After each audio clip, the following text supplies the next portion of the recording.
नमस्कार मित्रांनो, स्वागत आहे तुमचं नवीन व्लॉगमध्ये। आणि आता आपण आलो आहे ते म्हणजे मुंबईच्या झूमध्ये। यायला बराच उशीर झाला आहे आणि आता आपण बघूया जितका 1-1.5 तासात आपल्याला कव्हर होईल तितकं आपले प्राणी संग्रहालय वगैरे सगळ्या गोष्टी कव्हर करण्याचा प्रयत्न करू। वीरमाता जिजाबाई भोसले यांच्या नावावरून या झूचं नाव देण्यात आलं आहे। पूर्वीच्या काळात हेच विक्टोरिया गार्डन्स असायचं, जे की 1800च्या काळामध्ये ब्रिटिशांनी ओपन केलं। आज संडे असल्यामुळे इथे तिकीटची खूप मोठी रांग होती, तर आम्ही ऑनलाईनच तिकीट घेतलं व समोरूनच आपण प्रिंटसुद्धा करून घेऊ शकतो। तिकीटची प्राईस आहे 50 रुपये पर पर्सन फॉर ॲडल्ट्स आणि 25 रुपये फॉर चिल्ड्रन। एंट्रन्सलाच आपण ब्रिटिशांच्या काळातलं बांधकाम देखील बघू शकतो आणि नोटीस करू शकतो। आतमध्ये आल्यावरती काळा घोडा फेस्टिवलचं स्टॅच्यू देखील इथे पाहायला मिळतं।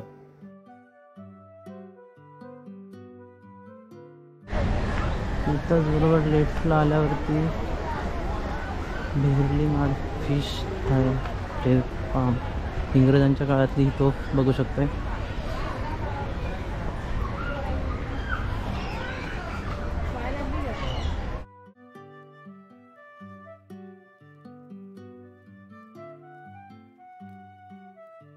इकडे तुम्ही मॅप बघू शकताय, त्याचा तुम्ही स्क्रीनशॉट घेऊ शकता। सिंह यायचं बाकी आहे का? इकडे हत्ती डाव्या बाजूला, इकडून सरळ जाऊ आपण, बघू काय पाहायला मिळतं। आतमध्ये येऊन आपण गजराजाची भेट घेतली। एकच हत्ती इथे पाहायला मिळाला, तो बराच लांब होता। So thanks to our lens, ज्याने की चांगल्या प्रकारे झूम देखील केला।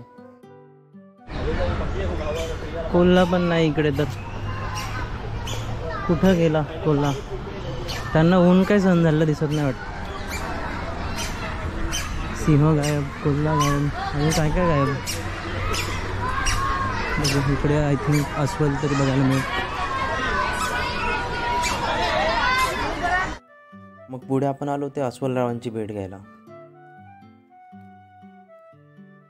बऱ्याच गर्दीमधून थोडासा रस्ता शोधून आपण आलो आणि पाहतो तर काय, इथे 2 अस्वल दिसले। बहुतेक त्यांची दुपारची झोप काय पूर्ण झालेली दिसत नव्हती। अनफॉर्च्युनेटली हे बरेच लांब अंतरावरती जाऊन बसलेले कोपऱ्यात। त्यातल्या एका अस्वलाने परत डुलकी घ्यायचं ठरवलं। झोप भाई झोप, तू आराम कर, असं म्हणून आम्ही आता पुढे निघालो दुसऱ्या प्राण्यांना बघायला। काय असतं शब्द असा, वाघ तरी असला पाहिजे इथे आता, नाहीतर आम्ही वैतागू।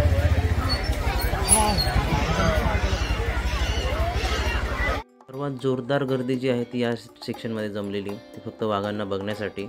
फॉर्च्युनेटली बरेच वाघ इथे आहेत, 4-5 आहेत वाटतं। जोपर्यंत चांगला शूट मिळत नाही तोपर्यंत मी इथून हलणार नाही, असं ठरवून मी तिथे उभा राहिलो आणि जितकं शूट घेता येईल तितकं घेण्याचा प्रयत्न केला। त्यात हे 2 वाघ जरा मस्ती करत होते, मस्तपैकी त्यांची मस्ती चाललेली आणि ती आपण बघत होतो। इथे एक झरणा आहे पाण्याचा आणि तिथे खालीच एकदम छोटीशी नदीसारखं तयार केलं आहे। इथे देखील ते बऱ्याचदा येतात, पण अनलकीली आम्हाला काही ते भेटलं नाही त्यांचं तसं व्ह्यू। आणि तिथे पूर्ण प्रेक्षकांसमोर ते येतात बऱ्याचदा। मोस्टली जर असं झालं तर प्रेक्षकांना खूप जास्त मजा येते आणि इतक्या जवळून वाघ पाहणं म्हणजे खूप लकी फील होतं। पण काय, आपण लकी नव्हतो म्हणून आपण लांबूनच बघत होतो त्यांना।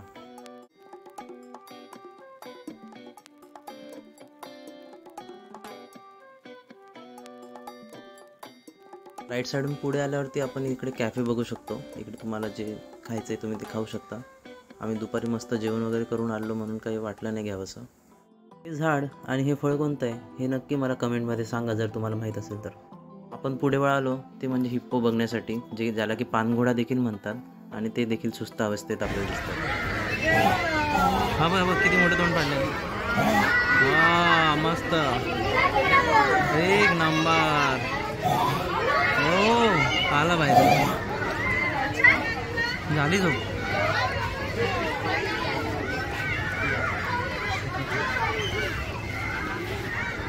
आता तो एक झोपला का आत जाऊन।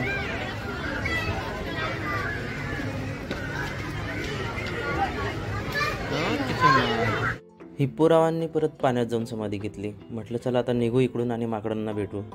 इथे देखील माकडांचे विविध प्रकार जे आहेत ते इकडे बघायला मिळतात। वानर वगैरे वेगवेगळे प्रकार असतील ते सगळे तिथे डिस्प्ले देखील केलेत त्यांच्या नावासहित।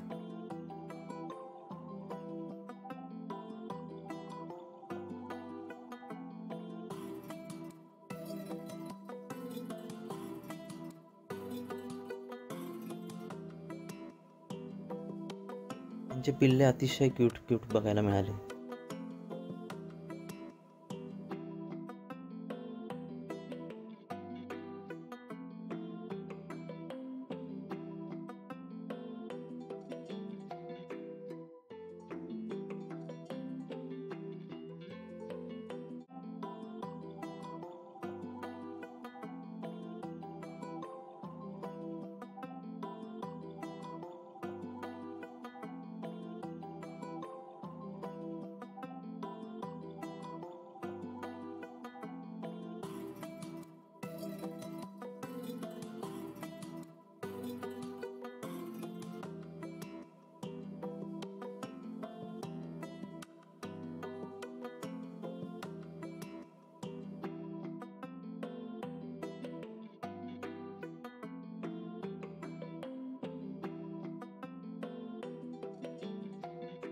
पकडरावांची मस्ती बघून आता आपण निघालो ते म्हणजे चितळ बघण्यासाठी.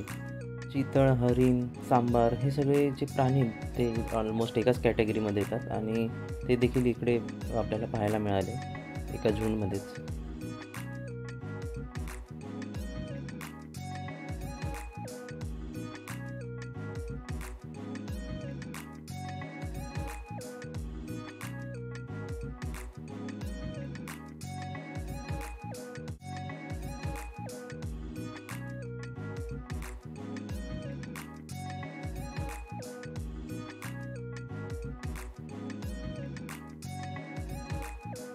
टांकरच्या जागेवरती इथं मांजर दिसते मला. This is the scam guys.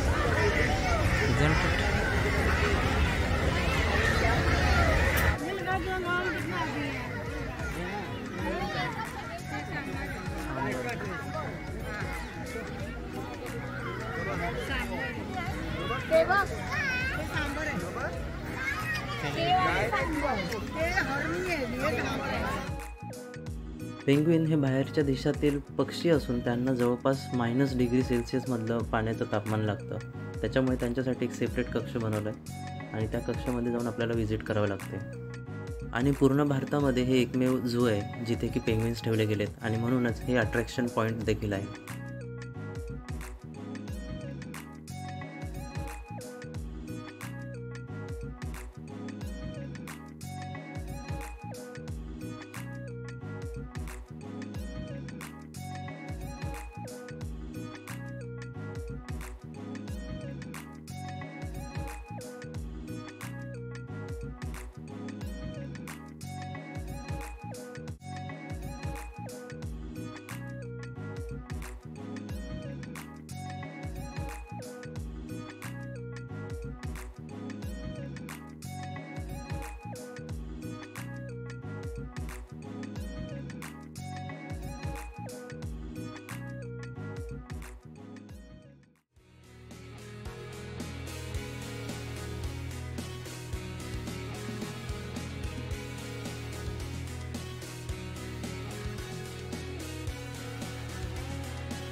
पेंग्विन्सच्या सेक्शनमधून बाहेर निघून आपण डायरेक्ट कॅन्टीनमध्ये येतो आणि कॅन्टीनमधून एक्झिट मारावं लागतं.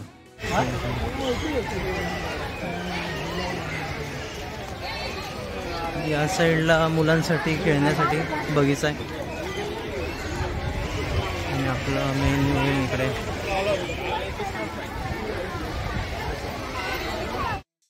बर्ड्स पॅराडाईजमध्ये एंटर करताच बरोबर धनेशने आपलं स्वागत केलं. धनेश म्हणजे हाच पक्षी जो की हॉर्नबिल आहे. याची चोच खूप मोठी याची बघायला मिळते आपल्याला आणि हेच त्याचं वैशिष्ट्य आहे.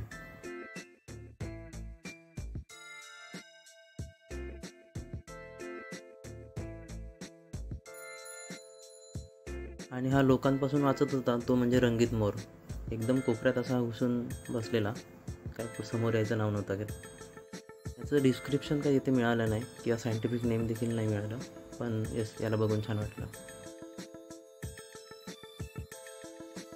पुढे येताच आपण भेटलो ते म्हणजे मिठूसोबत. मिठू म्हणजे आपला सगळ्यांचा लाडका पोपट. बरेच सारे पोपट इथे बघायला मिळाले आणि काही पोपट तर जाळ्याच्या बाहेर देखील होते.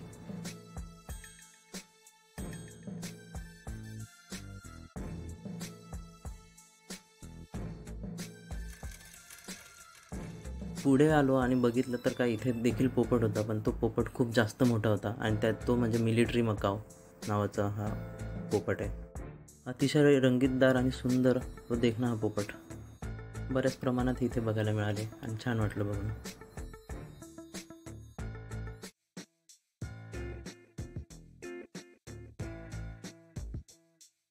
पुढे वळून आपली एक नवीन भेट झाली ती म्हणजे अजून पोपटसोबत. पण हा पोपट ग्रे होता आणि ही नवीन प्रजात होती जी की आफ्रिकन प्रजाती आहे पोपटांची. सगळं काही ब्लॅक अँड व्हाईट, मात्र शेपटी याची नारंगी बघायला मिळते.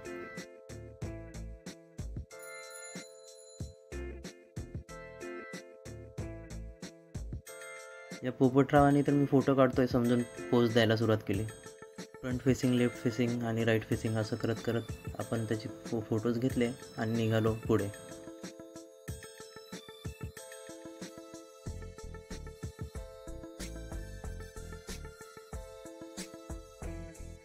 आणि इथे भेट झाली ती म्हणजे कोकाटूज नावाच्या पक्ष्याची. या पक्ष्याच्या अजून पण 10 ते 12 प्रजाती आहेत. ही नक्की कोणती आणि या प्रजातीचं नाव काय हे माहीत नाही. ठीक आहे, नावाचं काय करणार, आपल्याला दिसतोय, सुंदर आहे, छान वाटलं बघून. कधीपासून ज्याला शोधतोय तो आता दिसला, तो म्हणजे मोर. ते देखील लांडोर इथे बघायला मिळालं.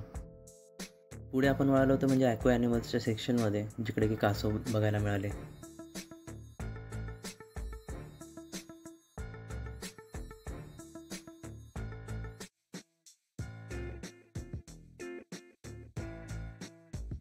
पाण्यातल्या पाण्यात देखील यांची भरपूर प्रजाती आहेत, जे आपण इकडे बघू शकत होतो आणि त्यांचे डिफरन्स देखील आरामात नोटीस केलं जात होतं.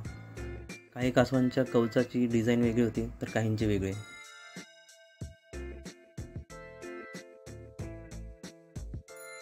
पुढे येऊन आपण ते जमिनीवर असणारे देखील कासव बघितले. त्यांची देखील भेट घेऊन आपण वाटचाल केली ती म्हणजे क्रोकोडाईल्सला भेटण्यासाठी.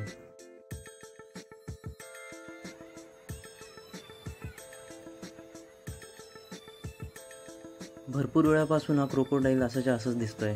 तोंड जसं तसं त्याचं ओपनच आहे आणि काहीच हालचाल नाही करत आहे. असं बघून लोकांना वाटलं की हा नकली आहे की काय. आणि याच्या खालीच एक स्ट्रक्चर तयार केलं गेलं आहे, जिथून की आपण क्रोकोडाईल्स जर पाण्यात असतील तर त्यांना देखील तेव्हा बघू शकतो. आता हे क्रोकोडाईल्स ऑलमोस्ट जमिनीवर आहेत, त्याच्यामुळे ते पाण्यात आपल्याला रेंगताना नाही दिसले. चला आता ॲक्वा बर्ड्स पार्कमध्ये 5:30 झाले म्हणून हे बंद केलं आहे, नाहीतर आतमध्ये आपण जाऊ शकलो असतो आणि ॲक्वा बर्ड्स बघू शकतो.